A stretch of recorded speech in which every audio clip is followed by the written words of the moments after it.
Finland और Sweden इस हफ्ते के अंत तक नाटो में शामिल होने के फैसले का ऐलान कर सकते हैं। फिनलैंड ने नाटो में शामिल होने के लिए देशवासियों की राय मांगी थी, तो उसे रिकॉर्ड 76% का समर्थन मिला है और रूस के साथ फिनलैंड के करीब 810 मील सीमा लगती है।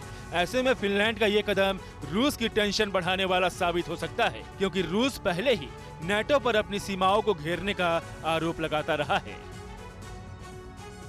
यूक्रेनी अधिकारियों ने मारियोपोल में एक नई सामूहिक कब्रगाह का वीडियो दस्तावेज तैयार किया है। मारियोपोल के नगर परिषद की जारी वीडियो में कई शव पॉलिथीन में लिपटे दिखाई दे रहे हैं। यूक्रेन का आरोप है कि ये सभी नागरिक रूसी हमले में मारे गए थे। इस बीच यूक्रेन समेत 60 देशों की मांग पर इस मुद्दे पर चर्चा के लिए UNHRC ने गुरुवार को विशेष बैठक बुलाई है। रूस यूक्रेन जंग के बीच फ्रांस के राष्ट्रपति इमैनुअल मैक्रों ने यूक्रेन को चौंकाने वाला बयान दिया है। मैक्रों ने कहा कि यूक्रेन को यूरोपियन यूनियन में शामिल होने में कई दशक लग जाएंगे। मैक्रों ने ये बातें यूरोपियन यूनियन की सदस्यता पाने के लिए यूक्रेन की अर्जी पर दूसरे राउंड के सवालों के जवाब में कही। मैक्रों ने कहा कि यूरोप को पहले विश्व युद्ध के दौरान की गई गलतियों को दोहराने से बचना चाहिए। यूक्रेन की मदद कर रहे पोलैंड को बेलारूस के राष्ट्रपति अलेक्जेंडर लुकाशेंको ने धमकी दी है। मीडिया कर्मियों के पोलैंड की ओर से संभावित सैन्य खतरे को लेकर सवाल के जवाब में लुकाशेंको ने कहा कि पोलैंड को ये कोशिश करने दीजिए, हमें इस तरह के खतरे से निपटना आता है।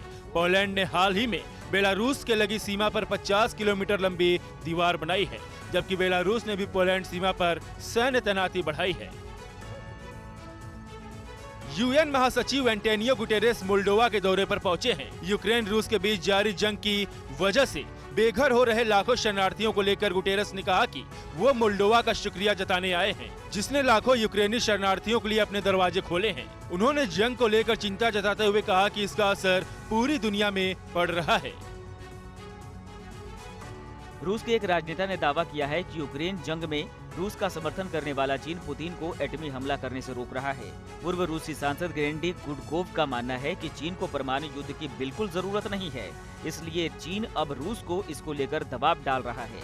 वहीं जर्मन चांसलर से वीडियो कॉल में भी प्रेसिडेंट शी जिनपिंग ने यूक्रेन संघर्ष को रोकने के प्रयासों पर चर्चा की थी।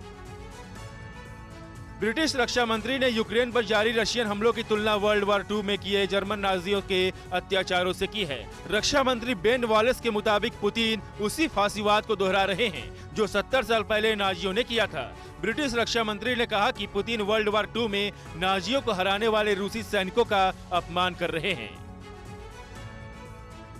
उत्तर कोरिया ने न्यूक्लियर हथियारों के परीक्षण को लेकर अमेरिका समेत दुनिया की चिंता बढ़ा दी है। आने वाले हफ्तों में किम जोंग के एक और न्यूक्लियर हथियार के टेस्ट की आशंका को लेकर अमेरिका ने संयुक्त राष्ट्र से बुधवार को यानी कल आपात बैठक बुलाने की अपील की है। उत्तर कोरिया ने बीते शनिवार को ही पनडुब्बी से बैलिस्टिक मिसाइल का परीक्षण किया था।